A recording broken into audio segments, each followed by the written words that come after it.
Surprise, surprise! We're back for game number 3 of Mirage Alliance versus Team Liquid Challengers. Who could have guessed it that we go the distance for this one? Everything on the line for these teams, every win mattering. I'm Mazel. I'm joined by Joshi. And as we get into game number 3, do you have any thoughts or feelings of the first 2 games we've seen so far? I wish one of these teams would have won cleanly. Is the biggest thing that I feel like I could say, is because both these teams are fighting so hard for their opportunity to like move into the playoffs and avoid the promotion tournament. And if one of them had showcased that they was like, yes, we're the ones that deserve it, I would have had more excitement for both these teams towards the end. But it is a spot where, as we salute themselves going into game 3, it's a bit tough to kind of predict who is going to necessarily be clawing their way up to play with the best at the end of the season. And I know I've harped on it, but I think it's rightfully so. Just getting to see these 2 junglers work their magic in the way they have. Also being supported by a lot of the team, but we saw Will take a heavy hand in game number 1, give that right back with the Belveth in game number 2 for Keel. I'm excited to see what these 2 guys have to offer us in game number 3, because not only is it important to highlight the organizations wanting to stay out of the promotion tournament, but for a lot of players we've heard this year, this is kind of the last push for a lot of them. So it's really interesting to think about. But we got to think about our best of 3 sidekicks, because we got 3 of them. There's a churro, there's a cookie, and a pretzel. And there's a pretzel. And we have to think of champions that remind you of these. So my go-to, it was a pretzel yesterday, and it was correct. It was nice. It was warm. It's the Kindred. Yet again, I want to see the Kindred come out for one of these 2 guys. I think it would be actually incredible. It would be more so for Keel, I think, than Will. But this pick being, again, a very resource-driven champion right on the back of Will and Keel, I think it fits perfectly. And today, it's not a pretzel. It's not a churro. It's a cookie. Oh. What's the cookie? Is the Kindred the cookie? The Kindred, yeah. Okay. I just wanted to make sure we got there. Got to make sure what is what. Now you got to come up with a churro or a pretzel, whichever one. Okay. I do think so. One of the interesting things I just asking a lot of players over this last week is like, hey, how many champions do you think are going to be played in this season? Last season there was 130 champions played in spring, and they're like, I think it'll be more than that. And Will was saying that he dreaded certain champions coming out during the regular season. He said things like Shaco, but the other thing that he said is, you know what champion I really hope never gets played? Nunu. And so that's going to be my churro coming through right now for Keel on the other side as the best Nunu player in North America. We have seen him do some crazy things on this champion as well, and it's the perfect opportunity for them to kind of bring it out, because I don't know if Keel knows this, but it'll probably just tilt Will instantly. That would be so funny if he does know that. He's like, guys, I have the ultimate game 3 counter pick against Will. It doesn't matter what he picks. I'm just going to take the Nunu. I would love it. And it's a classic pick for Keel. Again, a story of a guy that I feel like has been so interesting. Now we got to think about the churro. All right. I think who's going to be the churro. Now we got to do the pretzel. Yeah, the Nunu is the churro. Oh, yeah, I forgot you chose churro. Well, I want another churro. So I'm going to choose. I want a second churro. I'm going to go ahead and go with the Jin. Not for Prismal. We saw how that happened last time. Is it for you? Is this for you? Yes. Are you going to be playing it? Because I wanted a churro. I wanted a Jin. No, I think it would be really interesting when you have such carry-oriented junglers. A Jin does provide a ton of utility to be able to set those junglers up. So I think that is true. All the memes aside, I think Jin can actually be pretty powerful depending on the rest of the composition. So as we get into our draft for game number 3, the end-all, be-all between these 2 teams, let's think about those Subway sidekicks a little bit. Now, we do have a ton of bans on the table because of the Fearless system. So a ton of those off of at least being able to be picked by certain teams. We do have Mirage Alliance on the blue side with Team Liquid on the red. Yeah, one of the interesting things is very often when you see these Fearless bans pop up, it's because teams have kind of traded back and forth characters, right? You'd have like, hey, we're both going to play Cassante. Hey, we're both going to play Varus. Hey, we're both going to play Kalista. But that has not happened so far. So instead, I think it's 20 unique champions across the board. Oh, the Rel. Okay, 19 unique champions across the top where teams cannot play them. But as we start looking into this one, it is very interesting to start paying attention, because one of the champions that you would always see traded back and forth was Cassante. Cassante sucks on 14-14. Like, this champion just instantly has disappeared from the meta. But it is something where you look across and the Twisted Fate was not banned. It got some nerfs on this patch, but still very good in the mid lane. It's still very good in the top lane as well. Mirage Alliance gets one of the most fun picks on this patch. Also ADC, if you want to be a little wild. That is true. That is true. true. The flexibility is king, and it's been banned away every single game so far. We'll finally be let through. We'll see if Team Liquid have an answer into it. I feel like if it is going to be a top lane, Jenkins definitely cooking something up here for sure. This is another pick that we have not seen let through, or at least not let through, even picked or banned.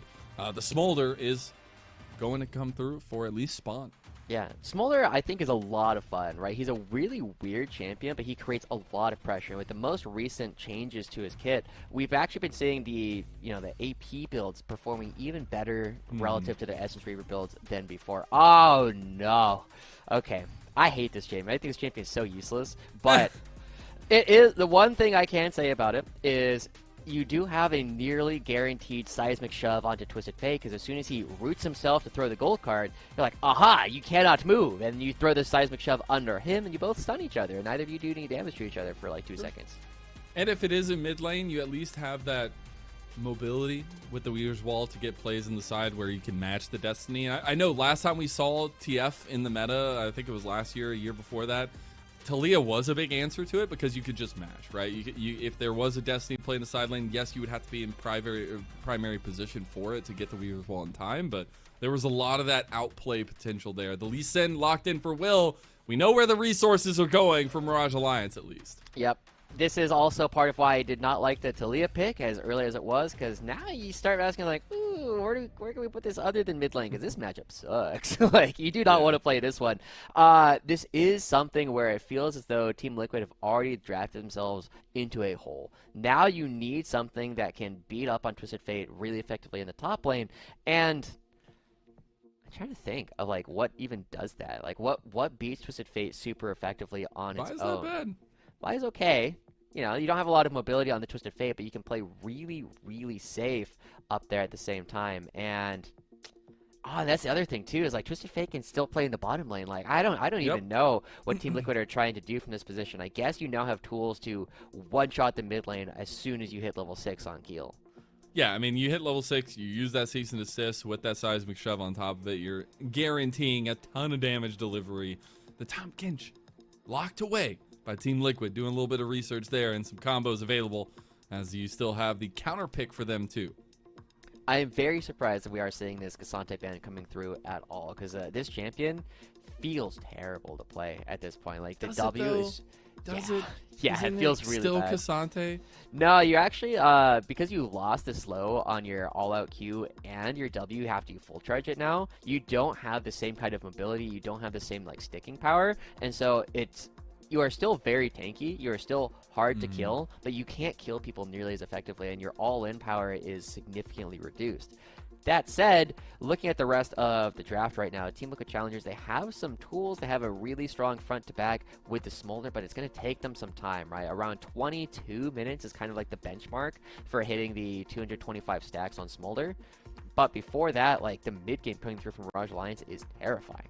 Yeah, it definitely is. So what you're saying is no more Cassante copy pastas. We do get the Alistar band away. Maybe later. Get the Alistar band away here, the Xayah as well, like you were saying, some of that safety. But also, we've seen an uptick in Xayah because it just starts pumping damage post 20 minutes as well. Truly back to the hyper carry nature, I feel like. But this big pick for Kim Down, you had highlighted earlier in the series itself, a tried and true for him on the Rakan. Yeah, and there's a lot of like screening elements here for Team Liquid Challengers, right? Between the Vi and the Rakan, you can create a lot of space for Talia and Smolder to operate. But Mirage Alliance, they also just kill one target, right? You land a stun from either the Syndra or the Twisted Fate. You follow it up with the Lee Sin. You have a lot of bursts coming out, and you are just able to have good positions from there. But now we know it is going to be the Twisted Fate being piloted by Prismal down in the bottom lane, with the Udyr going up towards the top side. Now the only question is, what do we pair with this Twisted Fate in order to try and create some space? Because it's a little bit tough for Twisted Fate to actually play into the Smolder. You don't have a ton of pressure all on your own, and you really need something to set up your gold cards for you. Yeah, and again, one of the biggest mechanics is the double auto attack after holding the gold card. We'll take a look at Dardoch back to a Bard. that I find curiously enough. We get Jenkins classic here. He's got that dog in him. I think he's got that dog in him. He's got that dog. This is going to be hilarious to watch because it is one of those positions where suddenly, you know, Jenkins has been outlaning Alorum all day long. And this is one of his pocket picks. It has a really high sustain, so you can match a lot of what Udyr will be doing. And you're less mana hungry than the Udyr, just because you can just sit there and trade auto attacks for forever. So, we know that Team Liquid Challengers should have an advantage on the top side. It is a very, very volatile mid-jungle 2v2. In the bottom lane, like Twisted Fate is just really strong, and they have a very powerful mid-game coming in for the side of Mirage Alliance, where they can take control there. But eventually, we get to Spawn having 225 stacks. The game flips almost instantly.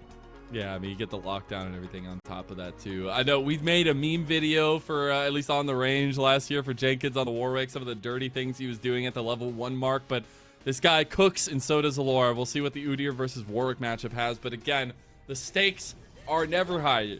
You have 3 series left, including this one for both these two teams, and every win matters to try to keep yourself out of that promotion tournament.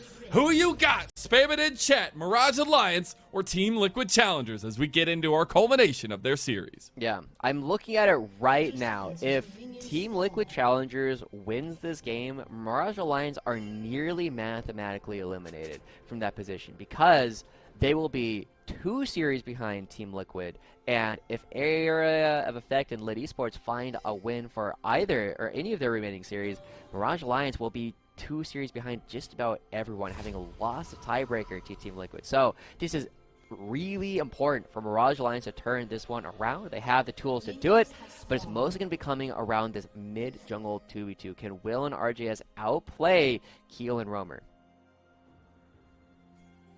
We're going to have to see this jungle matchup early and what the pathing's going to look like. I love that both guys got a lot of skirmish potential with their picks. See Mirage Alliance going for some early warding here, as well as Jenkins playing around with it as well. Should make it in there. I don't know if he makes it out without a tussle, though. He does win the level 1 wholeheartedly. He is a Warwick. Some decent damage with the Phoenix Storm back.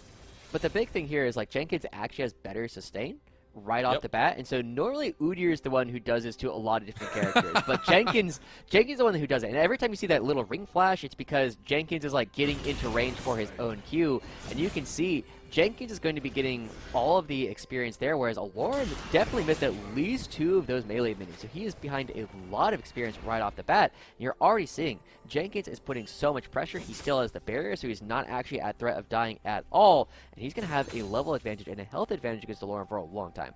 And we got to watch that barrier because it's so clutch on Warwick. You heal so much underneath the protection of the barrier after you get those auto attacks off. And Jenkins is one to cook, right? He knows he picked this to get a winning matchup in topside, to put pressure on Alorum, and to win the matchup that he's been winning every game in the series so far. Keel pathing up towards topside. We will have that same sort of path for Will as well. So mirror, or at least same side starts for both junglers.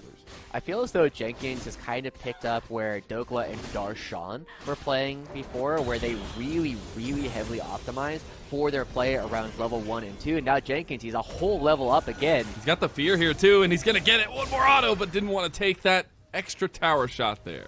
Yeah, goes back, gets the cannon minion as well. Going to be forcing some early recalls from Alorum. That gives Keel the pressure necessary to go for an invade again. Using the priority in topside to force Will out of the jungle. This is exactly the tussle that needed to be the primary focus here, and now Will goes in for the fight here. He might actually have it. Jenkins is on his way, but he's tanking a lot. Will gonna back off now that RJS is here. This has caused a cataclysm of fighting, but Team Liquid Challengers will try to capitalize. They do lose out on that blue buff invade. Yeah, ultimately though, look at Alorum CS. He is just now getting some of his first. He's at 4 at 3.5 minutes already. He's going to try and create a freeze here, but Jenkins is healthy enough that he will be able to break it all on his own. And Keel, even just putting that pressure down, is putting Alorum in an incredibly uncomfortable position. And oh man, this wave is going to start pushing right on back towards Jenkins. This top lane is going to become a problem for the side of Mirage Alliance unless... Alorum. He's fine. He still got barrier. Got a little bit of tussling, but you got to have some of that fighting back and forth, right? You can't just cede the lane completely. I think now that Alorum has the forms, I think he's going to feel a little bit more confident. Next time Jenkins like throws out a Q, you'll just see him heal like 200 HP. Yeah, I mean you can see it on his little icon up there too. It's literally healing so much. Is going to need to find a way to make this advantageous for them, though, because I think that's the biggest question is, like, both these teams, we've seen some good early machinations from them, but it's about making sure they can win the game with it. Yeah. Now, it is worth noting that the loss of lethal tempo attack speed, okay, he's taking a lot of minion damage here. He's taking a lot. Yeah. But he's really playing with fire, right? This is the kind of thing where you do not just pull out Warwick on a whim. This was something he was doing last year, and he was having a lot of pressure. And now, Keel coming topside, the ward has disappeared. Keel has the Q flash available. Yep, and you have flash barrier for Jenkins. The Fear can set it up. The Vault Breaker not there, but the invade is. Yeah. Okay, so the Grom will get picked up as part of the rewards for Jenkins' dominance up here on the top side of the map. Oh, the Q almost got it. Yeah, and now they see him. Yeah, they're going to try to make a play in front of Will here. They actually aren't going to use a Vault Breaker, realizing too many tower shots have gone down, and Jenkins rightfully will pull away. Yeah, ultimately, I mean, seeing Will too close, also seeing that the shield gets put up from Alorum is a bit too much extra HP, but Roamer and Kimdown are both here, as is Dardoch. Ooh, they actually make a play with the Weaver's Wall. RJS is in some trouble. Dardoch has come across with the magical journey. He tries to flash, but he flashes into the wall, and Kill gets first blood. Here comes Will, though, trying to get something back. A little bit of revenge is best served cold, and he can't get him. The shield comes back, and Will flashes. Grand entrance, and Dardoch. The rocks will be Will's doom. As Dardoch flashes too, Alorum is here, Prismal's here. We have the carousel that keeps on turning. Dang, everybody but Spawn showing up to this one, and his Team Liquid Challengers emerging with an early game advantage, a massive lead appearing up in the top side, and finding these kills only making it worse and worse. This is actually really smart. Roamer and Kimdown pushing RJS right back to Keel with waiting arms, and like you said, he flashed but not able to create enough distance, and then after that, so close. They're so close to being able to take down Keel. One more auto attack could have done it, but the shield into shield coming through from Vi. The Triumph coming in immediately after that means that there's just not enough damage to take him down. The fact that you get the passive shield at the last second there from Vi to... it's just like in Arcane. It's just like in Arcane. You should have watched Arcane. Will actually going... Well, okay, Will should have watched her. As I did see a little bit of spiciness with this invade. I don't know if it's something that Mirage Alliance necessarily were fully willing to do, but it looks like they're going to commit to it anyways. Yeah. Either way, I mean, you get a little bit of recompense for all of that, but I am curious at this point because we have been spending so much time looking at how the top side of the map has been going. We actually have not been looking at the bottom side. Prism is going for an attack speed style build. Will very likely be going towards the Pikachu sword, Static Shiv. Static Shiv. Yeah, that's the one. I like the Pikachu sword better. Yeah. But I am looking at Spawn because we have been seeing Dardoch moving out of lane quite a bit. Prismal not really choosing to interact with Spawn very much. You're not seeing a particularly high number of Dragon practice stacks come through for Spawn just quite yet. This will need to pick up in the mid game if we want to hit that 22-23 minute mark coming through for Spawn. But I feel like it might actually be fairly late due to the fact that Mirage Alliance are going to be dictating how fights will be going for a lot of this early game. I'm telling you, people missed out by not making a How to Train Your Dragon video for Smolder. That's all I'm saying. LOL Esports, you know where I'm at. Okay, but I've seen Smolder do the dance, you know? Yeah. The toothless dance. It's so good. It's literally so good. That's what, like, a whole piece of content dedicated to recreate the movies of How to Train Your Dragon, but with Smolder. Yeah, I'll just I'll just get a dragon suit. You know, I can use it both for Dino Will you be my Smolder? Yeah. I'm trying to figure out what that means. Am I gonna be calling for my mom Leave it up all to the the imagination, all right? All Let's right. leave it up to the imagination. We did get something that's not as imaginary. Here goes. As a gank and topside's going to come across. Keel has shown up. Cease Suppression and desist is available. Stand down, Alorum, as Keel will get a second kill. Wow, I didn't even need to ult. That is a problem for this topside map. Look at where this wave is. Oh god, as a top laner. He didn't even get an assist. What? That's Keel got the hilarious. kill. Huh? At least the assists going through. I think it's hilarious. Oh, that well, Jenkins because got you it? want to get Jenkins the kills, right? But I obviously, guess. like capitalizing on it is just Yeah, important in the that's first fine, place. that's fine. Yeah, but like, if I'm top lane, like, this is where I tell my team, guys, I don't get to play for a while. You guys are playing 4v5. You know, I'll be a champion again in 30 minutes. So, That's a long. good time. luck. That's a lot of minutes, unfortunately. Alorm's game is over in many ways, right? He is really far behind in gold. He's actually probably. I have the thing. Let me pull it up. You do. I can do this. Ladies and gentlemen, he has realized Show that he has the gold power. leaderboard. What? Oh yeah, no, there he is. He's all the way down at the bottom. He has less gold than the supports, Which is real rough. which is a problem. Yeah, that is gonna be putting But- Alorm in a very tough spot.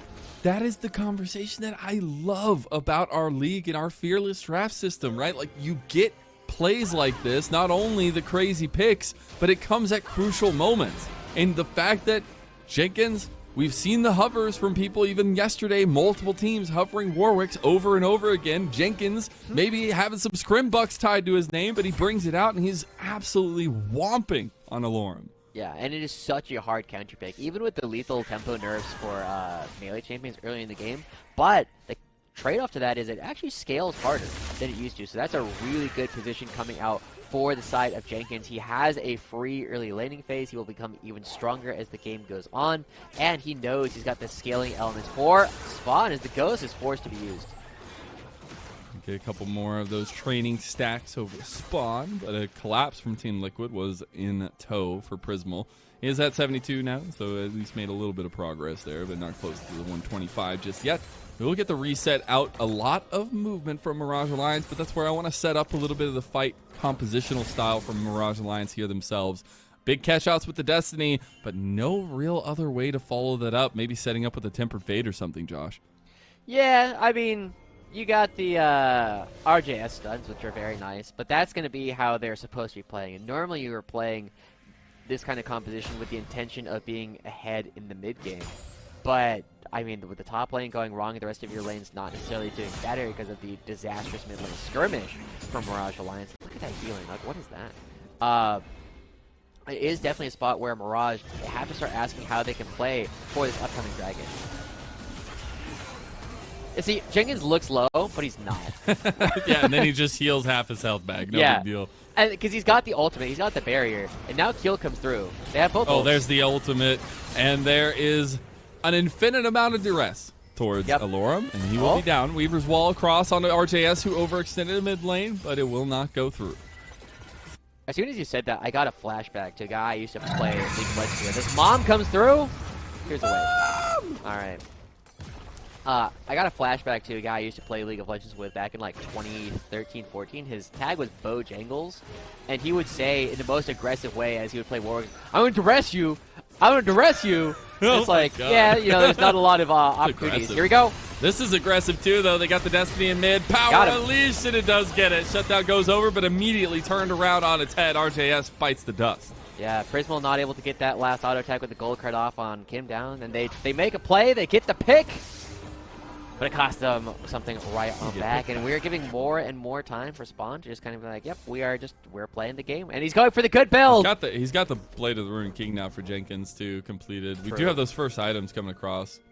True. I was just going to say, Spawn's going for the good build on Smolder, right? The Spear Shojin, Rift Maker, Leandry's kind of stuff. Like, it does even better now because you are trying to play for more of the scaling. This gives you a bit more early laning power that you really need. And you don't really have any tanks you need to crush down with, what do you call it? Lord with down. Essex Reaver. Oh, Also Essex that. Reaver. Yeah. True. I don't know why, like, item names are just not coming to me today. It's all right. It's fine. It's all right, it I got happens. the caster companion earlier. You got everything Yeah. else. We got I do find it interesting though because I play Jhin. I get a lot of dopamine from the grenade stacks. I'm not going to get to talk about that because Dardoch's just going to face check a bush and get instantly obliterated. Spawn does use the mom, does end up getting the kill with it as well. The fight continues though on top side as well as the mid, as Will just gets killed to a killing spree to kill. The cleanse comes out too early from Spawn there. Top side, Jenkins won't find the kill, but Prismal makes it out. Yeah. Okay, I want to say that this one should be basically over, right? Mirage Alliance are behind and losing fights in the part of the game where they are supposed to be looking to have a lot of power. And Team Liquid Challengers has a fantastic scaling element in Spawn, who had just finished the Spirit of Shojin as well. However, we have been seeing that both these teams have been making a lot of mistakes in the mid game, getting a lot of picks, and RJS is also a fantastic scaling champion. And now that we hear all the Twitch chat coming through Dardoch, all right, there's no ultimate for Keel. Otherwise, that probably would have been, a dead Bard. But we've been seeing a lot of picks come through, and so if we can see Team Liquid Challengers, like we've been saying a couple times, just a return to fundamentals, this should be a fairly straightforward game for them to go for. So Jenkins will continue to be pressuring in the side lane, continuing to make Alorum's life living hell. The rest of the team just needs to be more judicious with their fights, not get picked off by RJS and Prismal before fights actually begin. And as long as they're determining when fights happen with Keel, they should be in a good position to close this one out. Just got to find the right path forward, it feels like. Shojin's did end up getting completed for Spawn, as well as already having those boots there. Still stacking up. Also, speaking of the story I was going to tell earlier, I get a lot of dopamine from Jin's grenades, but I don't think I've ever had enough dopamine, or as big of a dopamine rush as if you hit like a whole stack with, or wave with your Q as Smolder, and you just get all the stacks. It feels so good. It's super funny too, seeing like how bursty Smolder's stacks can be if you just hit everything with all of your spells. It's like, oh, I pressed 2 buttons, got 25 Dragon Trading stacks. You're like, cool. Now, Mirage Alliance are going for this. It was done on Vision. You see the instant response from Team Liquid. They do have to be a little bit careful that they don't allow Alorum too much free time. He has no teleport, and the rest of his team can't fall too far behind. Team Liquid looking for this fight. Are we gonna call Mom?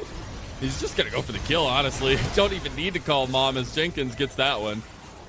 Yeah, and Prismal trying to ghost his way out of there. Keel will not be able to get anything, so it should be a tower trade here in the very near future, but nobody's really moving into the mid lane, and Alorum might actually be the one to get first brick. He's not out yet. He's still in it. It's honestly impressive how resilient we have been seeing Alorum so far, but now he has to get out of there. Why'd you have to say that? You just had to. Oh, TP's going to come in. Now, actually, Jenkins is the one in trouble. He does have a flash still available. Going to try to heal up. Going to try to fight a 2v1, but Power Unleashed does make the difference. The barrier comes out. Look at that healing. But Shutdown ends up going to RJS. And very important they went to RJS and not Alorum. Alorum's negative bounty has not reset, and RJS needs this goal. The first brick still goes over to Team Liquid Challengers, but it is still a big opportunity here for RJS. He's the one who's going to be needing to do the damage for his team. He's the one who has the ability to burst out a single member very effectively, and that can give them a path. We've seen how effectively RJS has caught out Roamer a couple of times so far this series. I'm just saying, I know Team Liquid are in a good position, but if we have anything to bring us back to grounded here, is this series brings us that, because we've seen Team Liquid lose game 1 with the lead. And we'll see if they can actually close this one out with some of these catch-outs going through. He has more money than the supports. Let's go. Woo!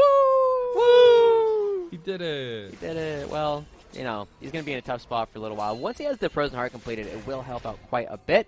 But with a minute and a half on this next Dragon, Team Liquid Challenger should be looking at a pretty good position. Now, interestingly, it does look like Spawn going for the Essence Reaver second. I just chose the gold.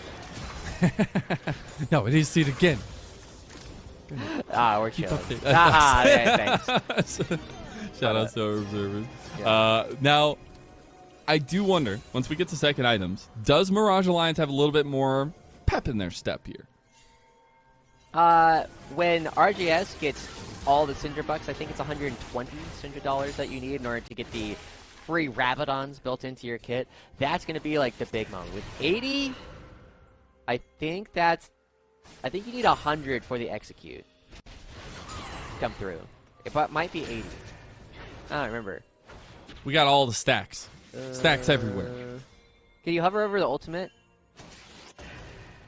80. Oh, it's 100. Yeah, it's 100. I was right.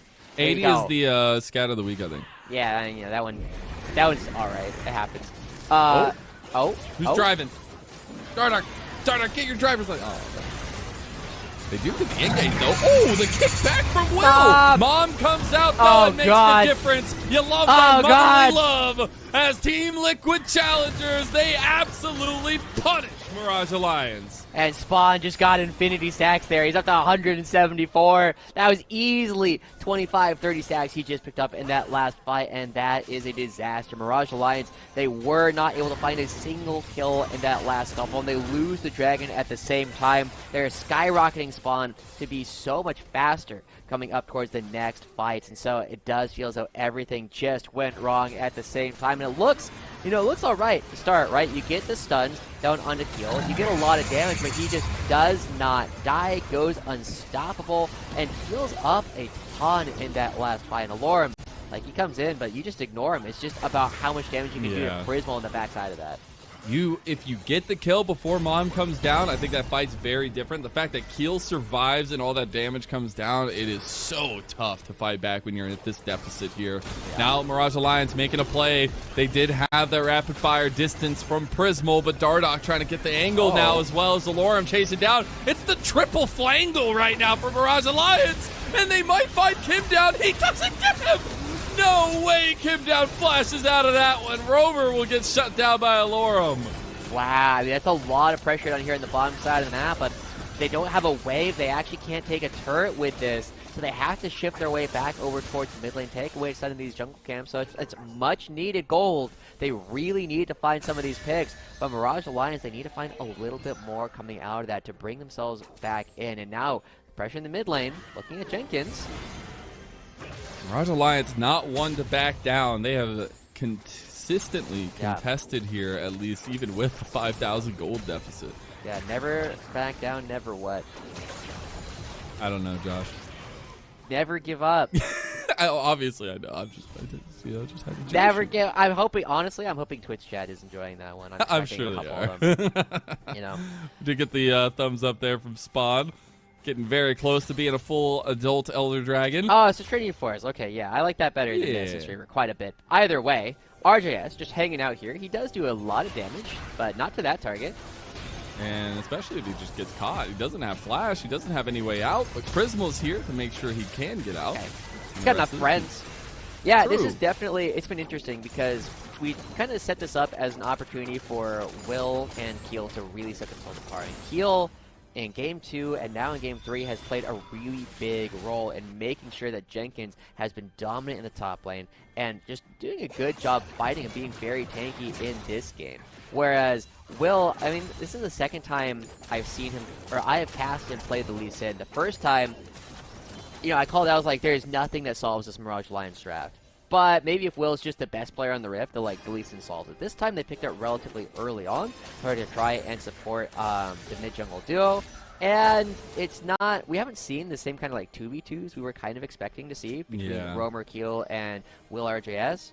So we haven't seen an opportunity for Will to just take off. And because his top lane has been losing so much priority, it's hard for Will to kind of showcase what he's doing. But, you know, maybe it's a Meteos game.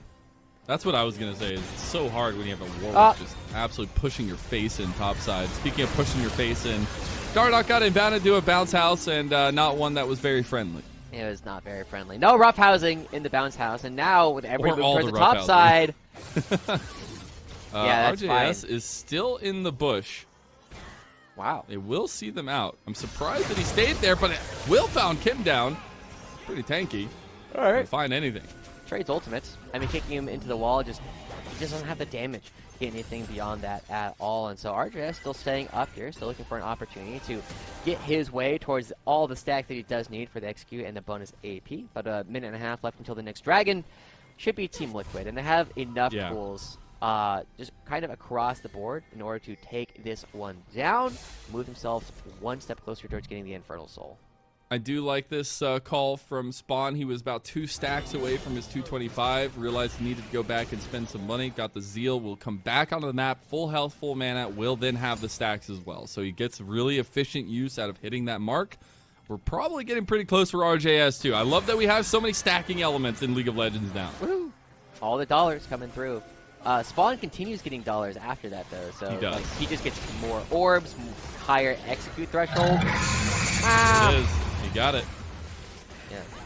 Oh. Oh. right, Will getting a little bit chunked. We have Dragon coming up soon. Yeah. So now, the big thing here is Jenkins does have the stride breaker for all the extra movement speed that it does give you. It doesn't give us slow anymore. I learned that the hard way earlier in the season. But Mirage Alliance are here first. And Prismal does have access to the gold card to try and get some stuns, so you need to follow it up, and that is the target that's not going to die. Cease and desist right onto RJS.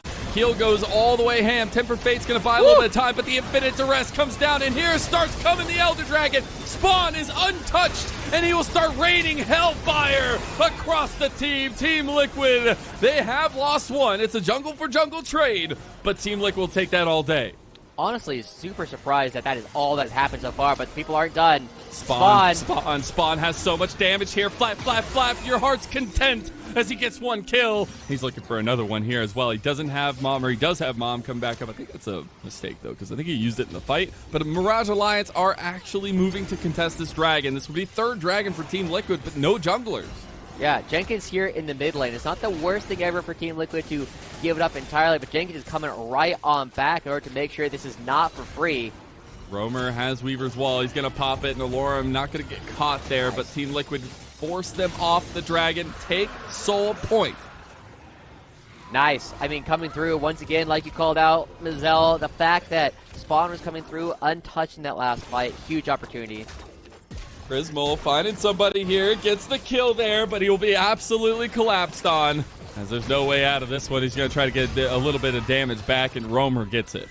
I mean, I guess, like, you know, it's a 1-for-1. Neither of you are worth a whole lot of gold, so it's fine. There's nothing on the map to really play for either way. But Team Liquid Challengers are still in a very dominant spot. Now they're looking for RJS. As soon as they saw Will, they got a little bit more scared, even though he is not nearly even tied up with Keel.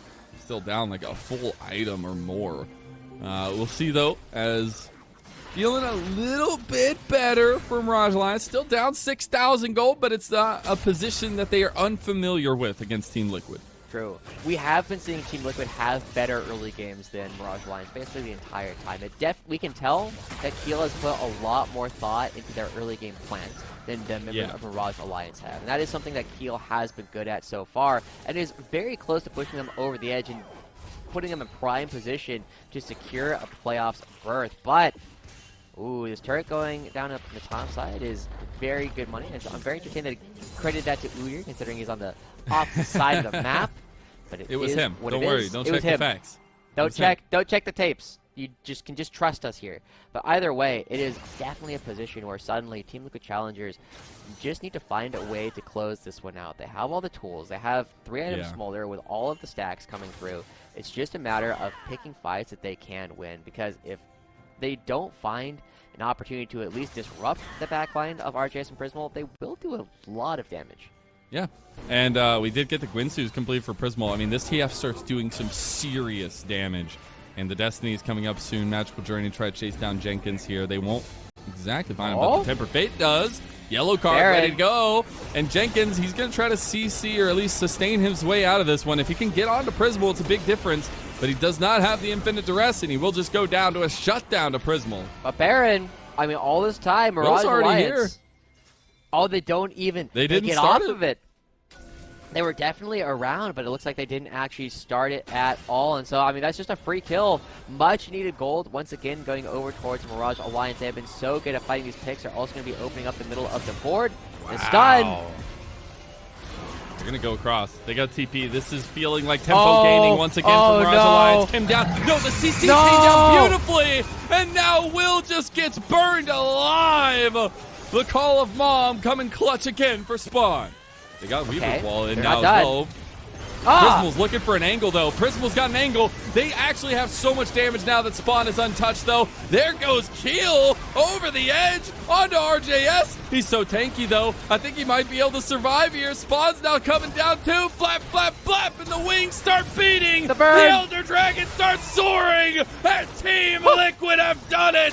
We get one fight back from Prismal. He gets Infinite Duress back, though, and Spawn and Jenkins claim another one. Dardoch gonna go down 2, and that's almost an ace for Team Liquid. Allure was able to get out, but oh my gosh, Spawn living up to what we have been hoping for this entire season, remaining untouched for so much of these fights, and now they will finally be in a position to try and take down this Baron, but they say, hey, we're a bit too low, we don't want to risk anything just quite yet. We have a dominating position, we can fight for the dragon as well, but oh my gosh, the amount of damage.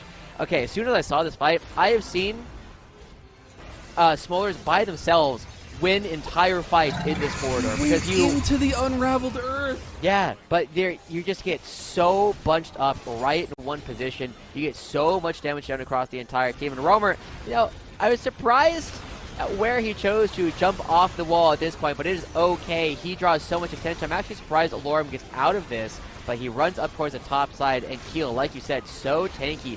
Just needs to buy time for Spawn to flap his way into this fight and flashing to guarantee a kill onto RJS, but also the other side. Look at that. Boom, boom, boom. Yeah, he does a lot. Let's go Gambit. Does a lot, but doesn't do much when you get ulted by Warwick. I'll just say, and I know he's playing Lee Sin, so maybe it's a little funny, but Will's going to be kicking himself for that one. The fact that he goes into the Unraveled Earth to get himself stunned right in front of all three, it just feels real bad. But now, back on the other foot, Dragon coming up. It is Soul for Team Liquid Challengers. They are in a perfect position to try and go for it. So many stacks now on Spawn. Has got 3 items completed and a bit more after that. So he will be doing a ton of damage. Oh, Orm gets engaged on. Here comes Mom. Does a quarter of RJS's health. Him down. Getting low now. This might be a fight for Mirage Alliance, but look at Jenkins. He found RJS and he goes gold. And he's buying so much time, but Alorm is as well. They power unleashed onto him and he's gone. It's an even fight now, but look at Spawn. He is blowing him up. He's just waiting to pop those little wings forward. And he's got another Achu as he's going in. More deaths are in tow. And Team Liquid wipe them off the face of Summoner's Rift. Oh my god. Spawn and Keel coming up massive in these fights. The amount of damage that this little dragon does, absolutely insane. Nearly double-digit kills already. You know it's going to get better from here. Team Liquid Challengers in a dominant position as they pick up this Elder Dragon. They will have no problem blowing up every single player that they could possibly want. The only question is, when do they go for the Baron? When do they actually end the game from this position? Because they have the damage for sure. What I want to know is, why is Smolder not being picked earlier in the series? Like, I understand there's some play around it. You can actually get some, if you're not ahead, it gets far behind. But, man, the fact that you have a counter that you know can win you the game, and we're seeing a performance like this, the fact that it went all the way to third game and was not banned a single time, actually insane to me. And now Team Liquid on the cusp of having a very dominant game. Not only do they have that big, strong dragon, they also have that Infernal on top of it. So the poke damage, the burst is going to be there. Yeah, the triple Infernal as well is a lot of extra stats coming through at the same time. And so now Spawn, I mean, you saw he's one-shotting waves with that Q. He's going to be in a position where he can sit there. The burn will do crazy amounts of damage at the same time. And they're going to be starting up the Baron right now. Mirage Alliance, I'm sure they know. They just can't do anything about it. There's literally nothing they can do. It just gets taken out quickly. And a little dragon has gotten real big, but I think it's off the cusp and off the back of a very strong jungle performance from Keel. I think he's been the brightest spot for this team in the last 2 games and really keeping Will on a back foot so far. Yeah. One of the things that happened in that last fight that I do kind of want to talk about is you have to watch where the Twisted Fate gold cards go, because Keel started off the fight and just went in right away. The gold card went into Keel at the very beginning and was effectively canceled by the dashes that Keel has and the ultimate. So you need to see if it actually stuns someone up. He doesn't have a lot of target selection at this point. You can't do it on Roamer. Stardock has no way out. He's got Mom calling on top of him too. Here comes Keel. Thought he was going to use that cease and desist. The Lorem has rejoined the fray now as their tank will arrive. Jenkins is waiting on top side. Here to, oh my god. He's doing a lot of damage. Yeah, I mean, the tier 2 falls up in the top side of the map. This Baron is easy for them to stick around, and we will see Roamer teleport back into the lane. Oh, he's going to be safe. Yeah, he's very safe about it. Understandable. Oh, Dardock. Ho, ho, ho. Brings the whole team to party. Oh, but Keel's also there. Keel, he's in there. as now Roamer actually gets a nice little side pick shove back, and now Spawn RJS. has angles. RJS, he gets a beautiful power unleash, or at least scatter the weak there. Not the power unleash just yet. Does get cease and desisted immediately, and there's Wombo. Oh my God, you can do all the damage you want, but when you get one shot, there ain't no chance for you. Team Liquid Challengers are beating Mirage Alliance to a pulp and waiting to take a 2-1 victory. Yeah, ultimately, it looked like RGS might have had an opportunity there, but just not enough damage coming out yet. Too many Infernal Dragons on the other side means Team Liquid should be able to close this one out.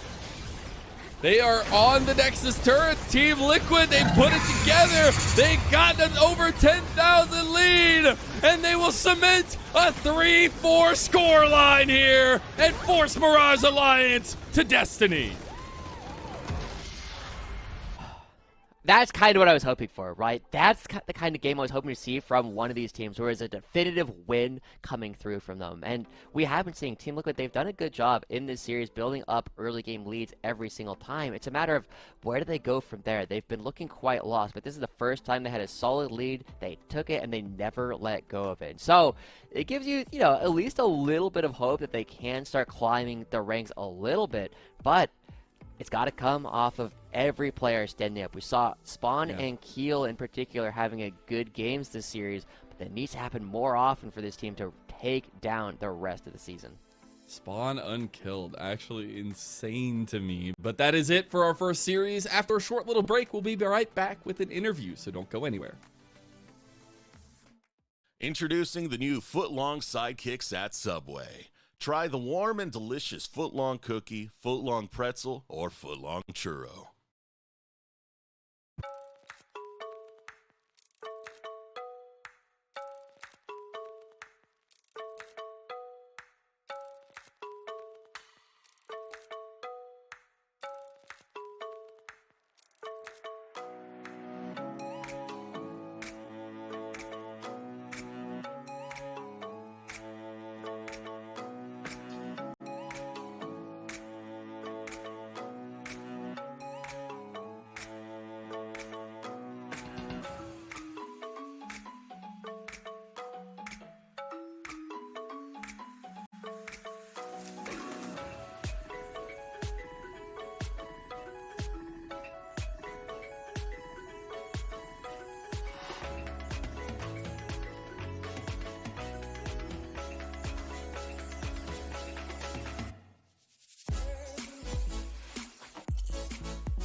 Welcome back, one and all, to the Rally Cry post-game interview. We are joined by none other than the genius in the jungle for Team Liquid Challengers. We've got Keel off the back of some incredible performances. It was a pleasure to watch you and Will go at it. I want to talk about the prep going into it. It does seem like you had a lot of ideas on how to approach his jungling style. Was that a particular focus for you guys going into this one?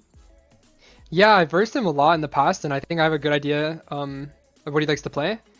And I'm glad I got to look for the AP Zac and Bel'Veth. I think this series I got to play more picks that I've been wanting to. So it was pretty exciting. Yeah. Nice. Now we gotta talk about it a little bit, Keel. Those first two games were pretty sloppy, right? There's a lot of people just getting picked off on both sides, but you guys seem to figure it out towards the end of the series. Was there a difference in the way that you guys were communicating between the first two games and the last game, or what allowed you to just turn it on at the end? Game 2 is like a blur, honestly. I can't even remember. I know I made my bot lane miss a couple Me too. waves. Me too. Yeah, like I griefed them a couple waves, just play for jungle, and then I think game 3 especially, I was just like making sure everyone is doing the right thing, like just being super super loud and like demanding, and like yeah, our comp was enough to carry us through playing badly, so we could close it out no matter what. If you want to talk about that communication then a little bit, you say you're being loud. I know you've been very vocal in the past on like ways of playing the game, especially when teams are playing around you. But how has communication evolved, if you will, over this time with Team Liquid, and especially since the last time we got to chat with you? Has there been a difference in kind of the hierarchy? Are there a lot more conversations being had, or is there just you or somebody else leading the call every time? No, everyone's been speaking a lot more. I think Jenkins like communicating super well around his Warwick wave state was like pretty big that game. And Roamer too, like sometimes some games he's like clearly speaking like pretty well, like very easy to understand, and like commanding the game around him. So I think everyone bot lane too has done a good job communicating more. Nice. And so kind of the last thing, obviously the season is a lot shorter this time than it was in Challengers League in the past, right? You only play a single round robin and only have 2 more series left to play, going up against Maryville University, who just took FlyQuest Challengers to 3 games, and Lit Esports. What are kind of your expectations, and where are you guys hoping to end up when you get to playoffs? Well, yeah, my understanding is now that we've won, we're like mostly in playoffs, which is important. That was like the baseline requirement. I think the league is really not particularly good. Every team, including us, are really bad. So I think we can easily still win the split. And I'm still expecting first. Let's go. Yeah, I love real that quick, do you have any confidence. expectations on how your series with Maryville in particular will go? We should beat Maryville, yeah. I had a Marty good versus like Keel. series against them like last split, like the Spirax and Yuji. No drama or anything, but yeah, I think we'll do well. All right, little last thing. Who's got the chef hats? Did Team Liquid give those to you guys or what? Like, you guys It's Roamer. cooking, man. Roamer learned about cooking and chef. It's Chef Roamer, yeah. All right, Chef Roamer. I'll give you a chance to give some shout outs here, Keel. Who you got? Shout out Cheka. I copied his Zac build, and shout out my teammates. Thank you so much, Keel. It's a pleasure to get to chat with you, man. And congratulations on the win. We'll see you often, hopefully in the future. Yep, thank you. All right, that is it for our interview. We're going to step away for a short break, and then we'll be right back with our second series of the day. They said it couldn't be done. They said the world would never accept a cookie this long. Or a churro, and probably not a pretzel either. They also said, under no circumstances should those really long and delicious treats be wildly affordable. To which we said, but we already made them. And they are. Introducing the incredible new foot-long sidekicks. Get one at Subway today.